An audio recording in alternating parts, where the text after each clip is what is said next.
বিড়াল ও এক কুকুরের গল্প। এক গ্রামে ছিল একটি ছোট্ট সাদা বিড়াল, নাম তার মিনি। আর ছিল একটি বাদামি কুকুর, নাম টমি। দুজনের বাড়ি পাশাপাশি হলেও তারা ছিল একে অপরের শত্রু। মিনি ভাবত কুকুর মানেই ভয়ঙ্কর, টমি ভাবত বিড়াল মানেই দুষ্টু।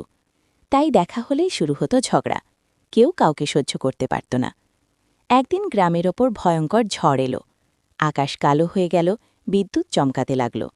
মিনির ছোট্ট ঘরটি ভেঙে পড়ল, ভয়ে কাঁপতে কাঁপতে সে আশ্রয় খুঁজছিল। ঠিক তখনই টমি তাকে দেখে ফেলল। মিনি ভাবল আজ বুঝি শেষ। কিন্তু টমি এগিয়ে এসে বলল, ভয় পেও না, আমার ঘরে এসো, ঝড় থামা পর্যন্ত তুমি এখানে থাকতে পারো।